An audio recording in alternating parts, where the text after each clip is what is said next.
Drinking with Authors may contain adult content. Listener discretion is advised. Hey everyone, I am Nick Savage, author, artist, and recovering from last night's event, or something to that effect. Today I am hosting Drinking with Authors as sponsored by Horsemen publications, and I bring to you the wonderful author whose name I'm going to get proper, Joseph Asphahani. Super close. I'm a teacher. My kids sometimes call me Asphahani, and I'm like, no. It's Asphahani. Asphahani. I've had worse, though. I've had much worse than that. That was pretty good, man. From being originally from Chicago, I definitely never say the ah sound. Oh, yeah, it's always the ah. Yeah. I taught in Chicago for 7 years, and now I'm in the Chicago suburbs for 5 years, and this is what I hear. It's native. So now that we have a linguistics lesson on how to properly say your name, Asphahani. Yep. And the fact that I got the rest of it right, I will give myself that, though. I appreciate it. Dive us into your books and what they entail. All right. Well, I got some of them sitting here. I am the author of a series called The Animal and Man. Part 1, Violent Mind. Part 2, Ferocious Heart. Part 3 is called Undying Soul.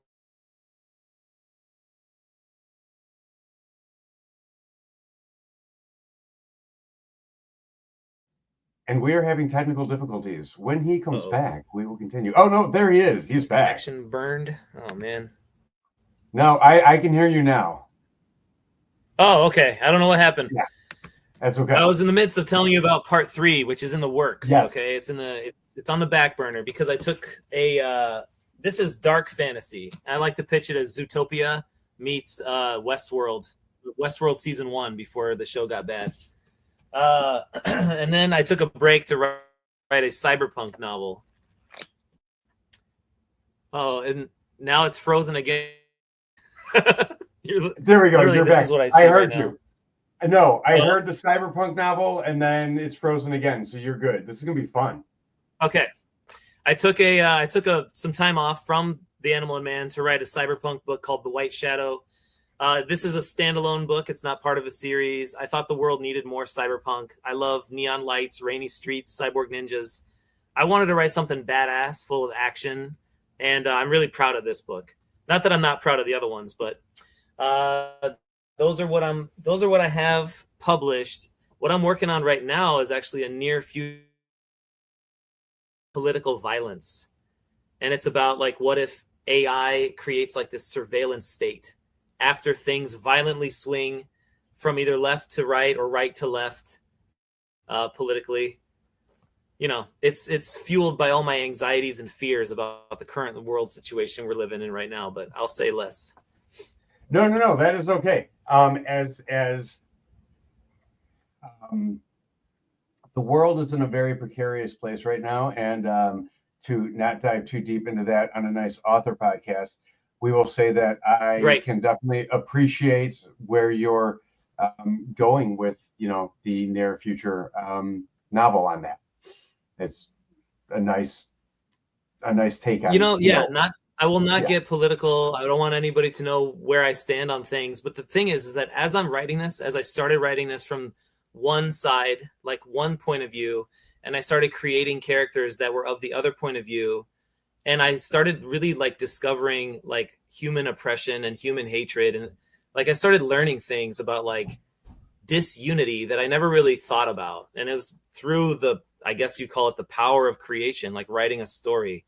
I was able to see how the one side feels oppressed while the other side may not feel like oppressors, and vice versa. And how these things like literally, they don't change through time, but they just like pass off and they become mirrors of each other every 20 years or so.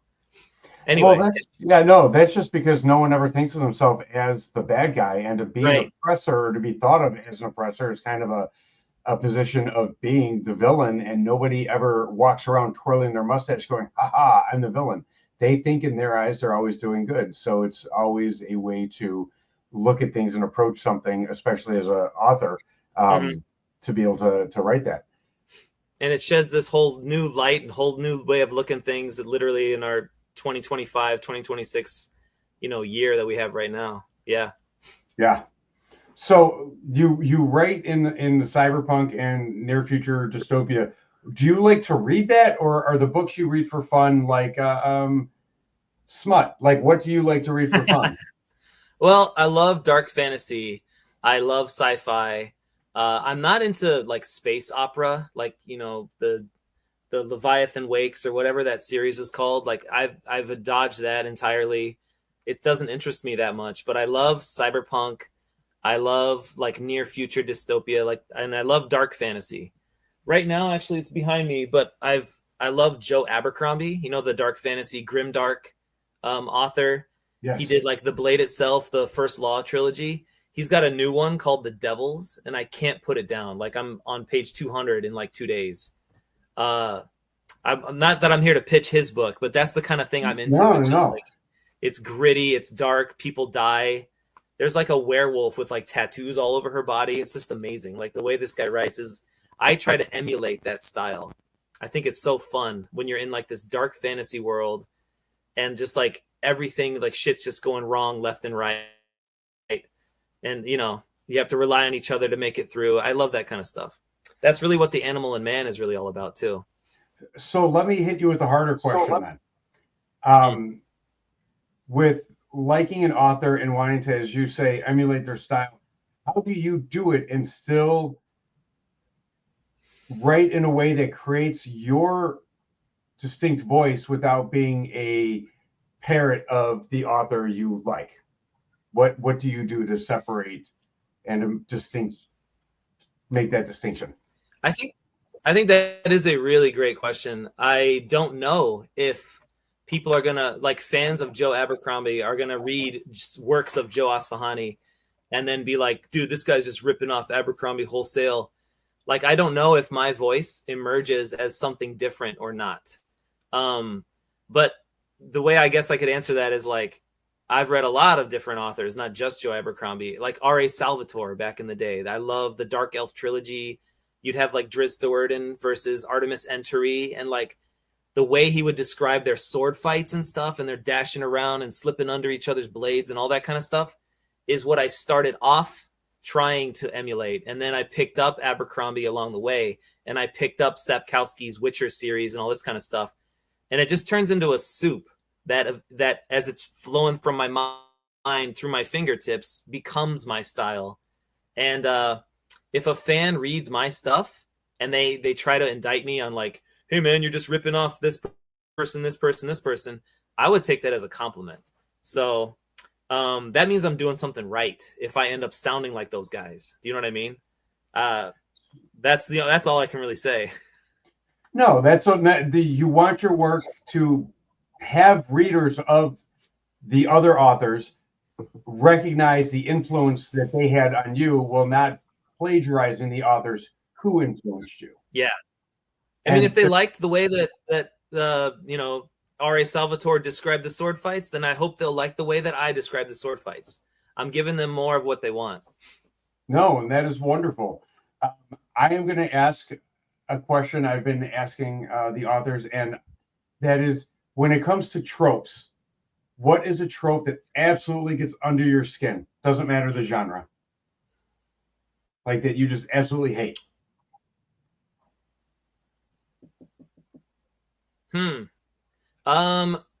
Okay.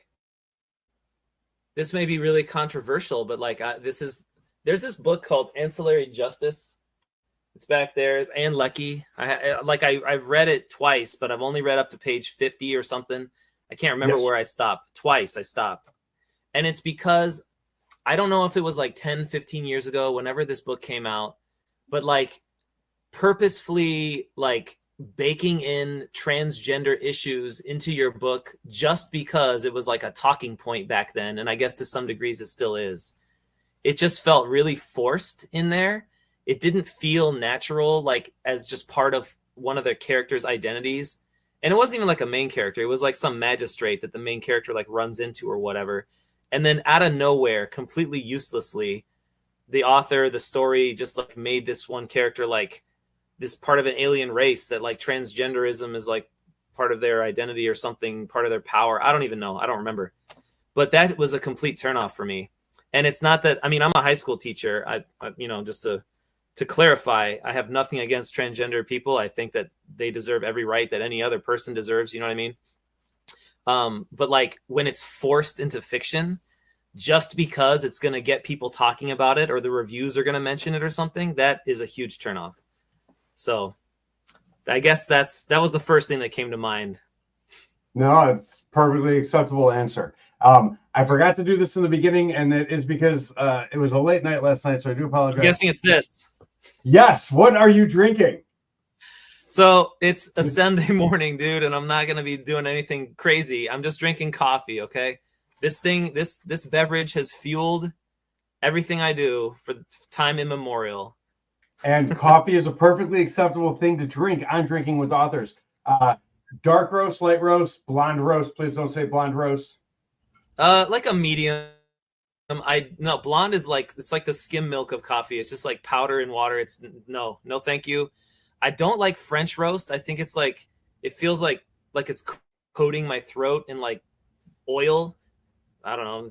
Find me on a different night. Maybe I'm interested, but in the meantime, no. I just like a breakfast blend, like a medium breakfast blend. That's the kind of thing I do. I just like cream and sugar.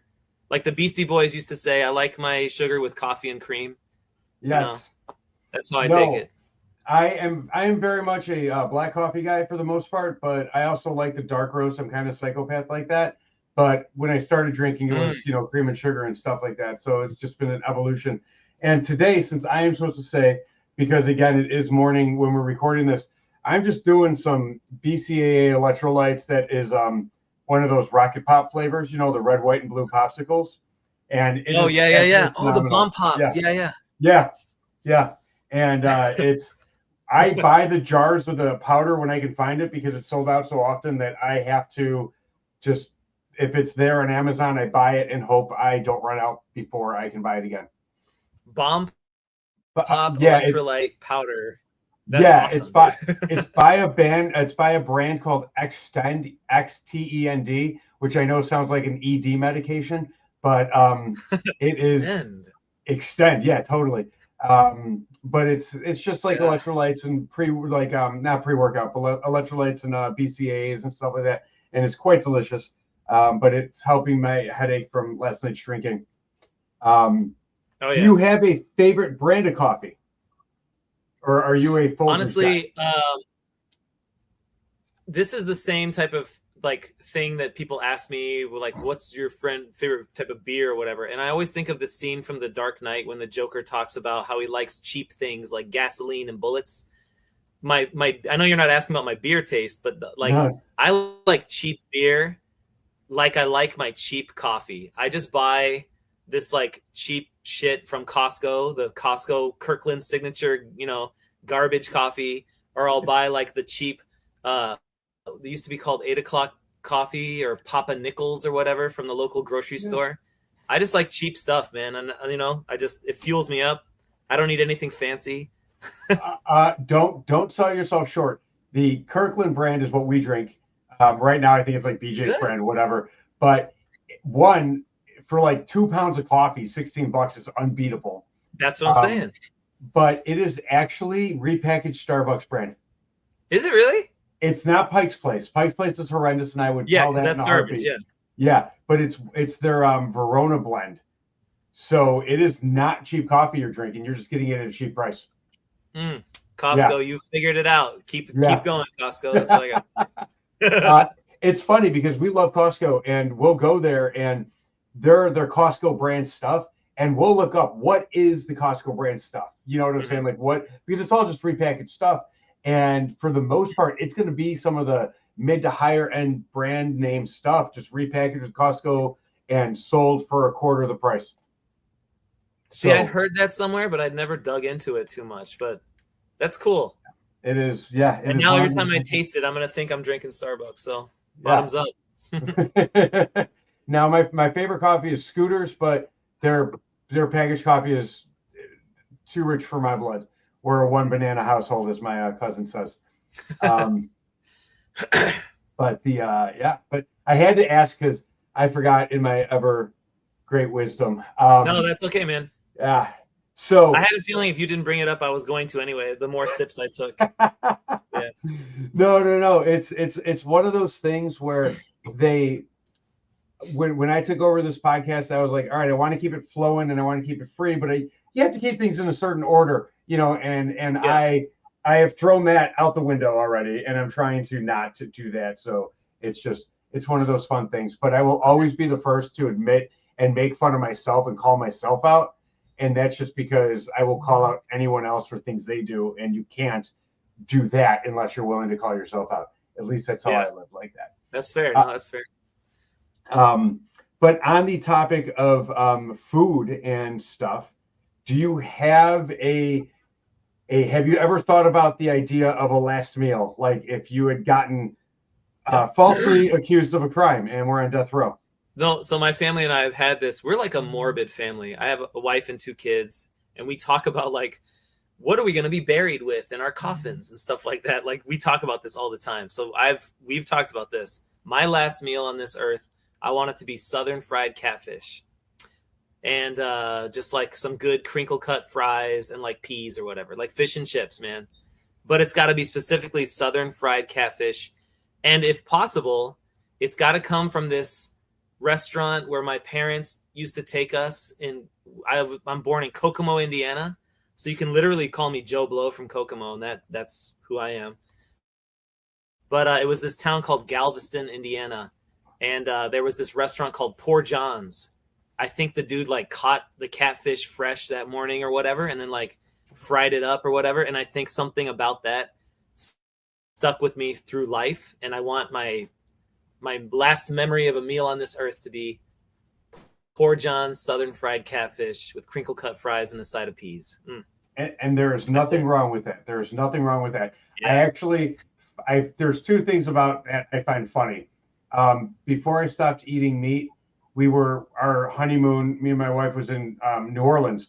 And being from Chicagoland originally, when you go out to eat at like Wildfire or whatever, and you want oysters, you're paying like $3 to $5 an oyster, like 3 to 5 an oyster. And we were down there, and we were at a place called the Blind Pelican, and it's closed down since then. And it was absolutely every day we were there eating. One of our stops every day of our honeymoon was eating there. And they had a special the first day we were down there. It was a dozen oysters for like $3 or $6 or something like that. And like baked oysters were like twice the price. So it was like $6 or $12 for like a dozen like baked oysters. And I looked at the waitress and I was like, what's wrong with the oysters? And she's like, what do you mean? I'm like, I'm from Chicago. You don't get a dozen for this price. She's like, we just pulled them from the ocean and are shucking them. Like, that's the difference in prices. So it's one of those things where when you get something fresh catfish, fresh oysters, whatever, is going to taste extremely different than other stuff. But I also find it funny that you like catfish as much as you do because it's considered a very oily fish, yet you don't like French roast. That's part of the appeal. Well, I guess there's a difference between coffee oil and fish oil, right? But like, yeah. But no, actually, it's part of the flavor of catfish is the texture of it, which is part of that being the oiliness of it and stuff. I'm going to take this conversation into a weird turn because I'm going to tell you right now, I bought this stuff whole bean and I forgot to grind it on my way out of Costco. So it stayed in the back of my car with the receipt for 4 days as our global warming earth was like not very cool in October. It was actually kind of hot. My car started to smell like dead oily fish. Like the weird coffee oil was like seeping through and coming out of the bag. Anyway, I eventually went to Costco. I ground it up. I think that my car still smells bad, but anyway, I'm drinking it. I don't know if something went spoiled or whatever. I don't know if I'm going to get sick. After a few days, I'm feeling all right still, but like this was recent.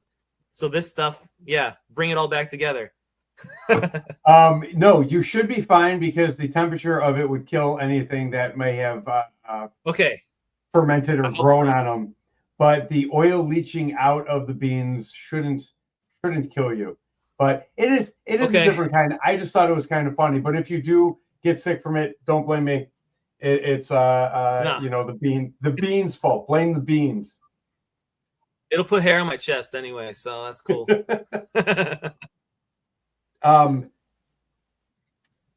When writing your books, I'm going to get back into topics of books for a second.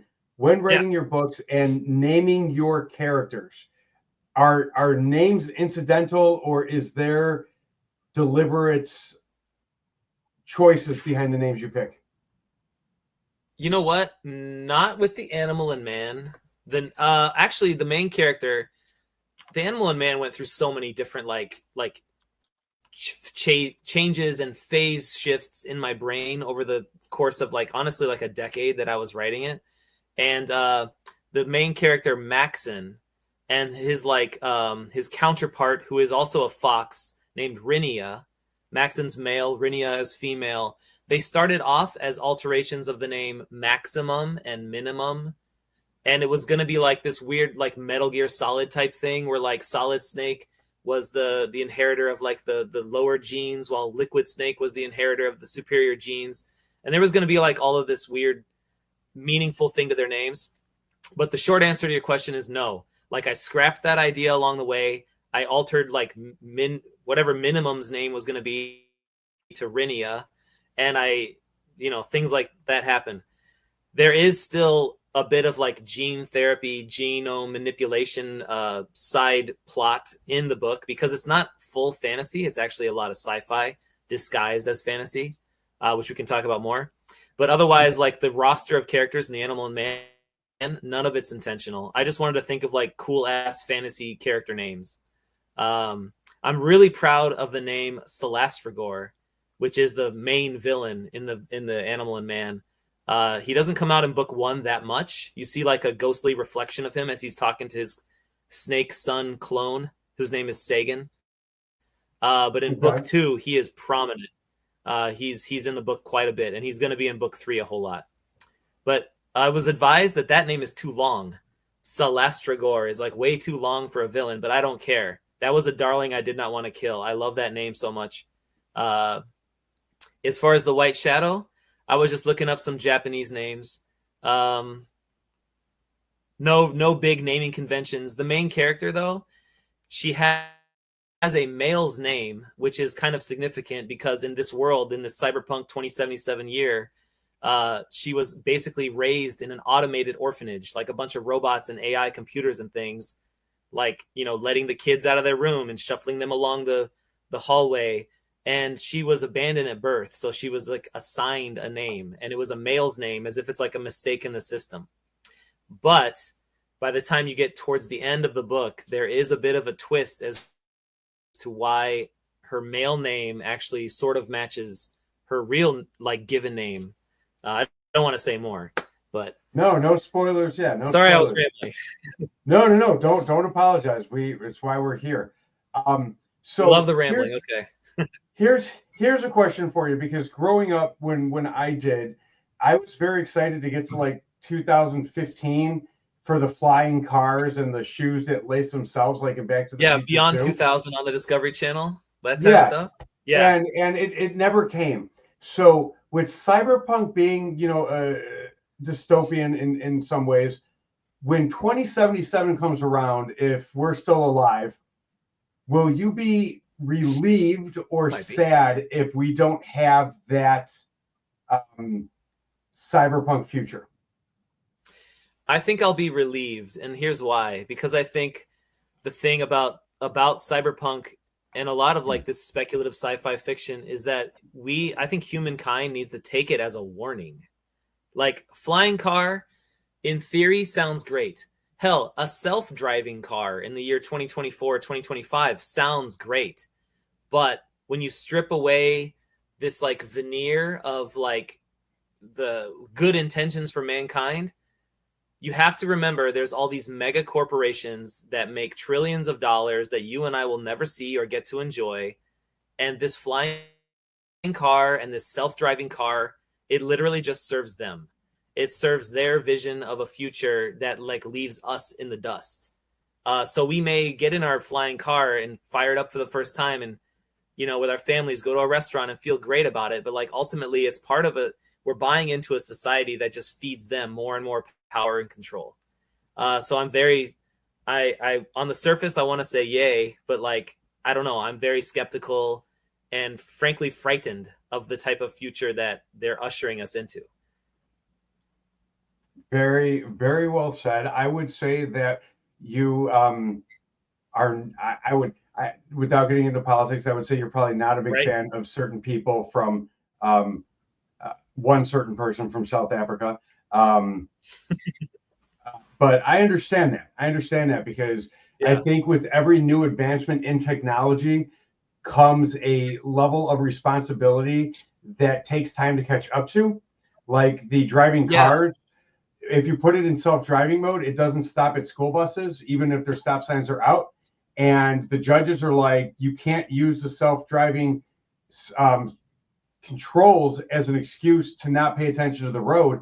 You're still behind the wheel. You have to make sure it's following the laws. So these people who are like, oh, but it was self-driving, they're still getting the tickets, as they should, because all they're doing is skirting their responsibility onto the car. And you can't substitute your responsibility with the machine's, take on life. Yeah.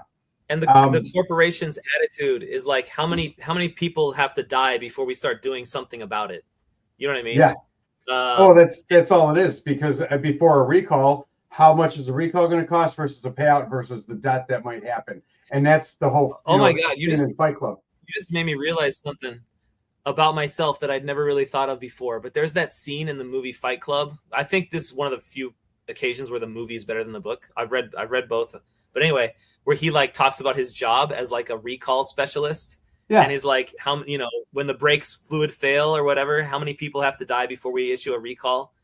Yeah. I think that watching that scene as a young man, like probably solidified some idea about what these big companies and capitalism are like doing to us and what they're making us into and what we have to suffer through, and that is infused into my writing 100%. 1000% on the take on that scene in Fight Club, which huge Palahniuk fan. It is one of the few movies that's better than the book, mainly because of Robert Paulson's depiction in the book versus the movie. I went to a signing.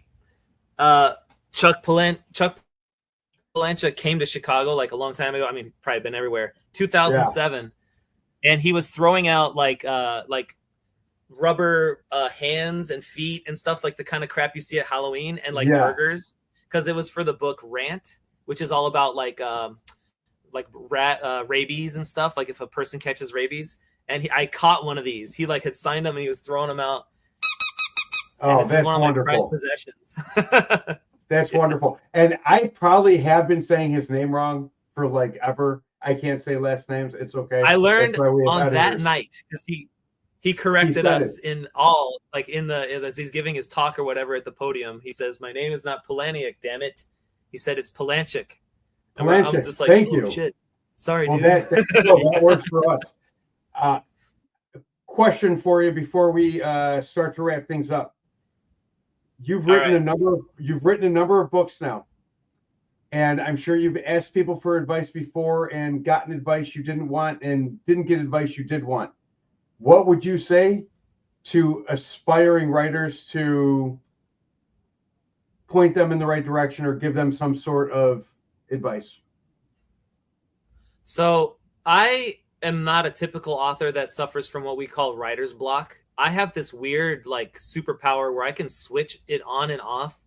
I don't get dismayed ever, because that's what writer's block is. Writer's block is when you crushingly self-doubt yourself. I don't. And it's because of one thing I heard on NPR one time, Ira Glass, This American Life, I don't remember where the hell he said it, but it was that you have good taste and you have to trust your own taste. I'm a child of the 90s. I got all this books and video game shit behind me. I've grown up on cool shit. I know what cool shit is. And like, I know that the scene I see in my head, the way I'm going to describe it on the page, I know it's going to be cool and it's going to be badass, and I trust myself. So I think that's it. In a nutshell, you have to trust your taste, trust yourself. Don't let anybody make you doubt yourself. And if you read another cool author, don't think to yourself, oh, I can't write as cool as that person. honestly emulate that person to kind of get back to where we started from, right? Like, do your best to copy them until you find your own voice, because they were cool and you're cool too, and just run with that. Thank you. That is wonderful advice. Give us some shameless self-promotion. Where can people find you? Do you have any books coming out for release soon? What are your socials, Tinder profile, whatever you got going on? Okay. Ooh, Tinder profile. Don't tell my wife. But no, you can find me these days. I'm on TikTok. I'm actually reading The White Shadow 4 or 5 minutes at a time, like as an audio book, right? So you can find me on TikTok. I'm not going to read the whole thing, so don't get too excited, but I'm going to read enough to entice you. I'm also on YouTube a little bit. I'm on Facebook. Just search up my name. There's not many people named Asphahani, especially not Joe Asphahani. As far as I know, I'm the only one. But yeah, if you enjoy badass, action-packed, honestly kind of philosophical, thematic, sci-fi, dark fantasy, that's the type of stuff I write. I'm available 4HP's website, Barnes & Noble, Amazon, anywhere. Absolutely wonderful. Thank you so much for your time today. I had a great time talking with you, especially since I know that my wife loves your work. And I look forward to seeing more of you in the future. And for everybody who is watching tonight, whenever we air this, thank you all so much. And don't forget to subscribe to the YouTube channel. Check us out on Facebook. Check out Joe's stuff. Check out my stuff. And check out new authors in general. Thank you all so much for joining us. And we will see you next time. Thank you, Nick. Cheers. Cheers. Thank you for listening to Drinking with Authors. Join us next time for another fun conversation with an author over drinks.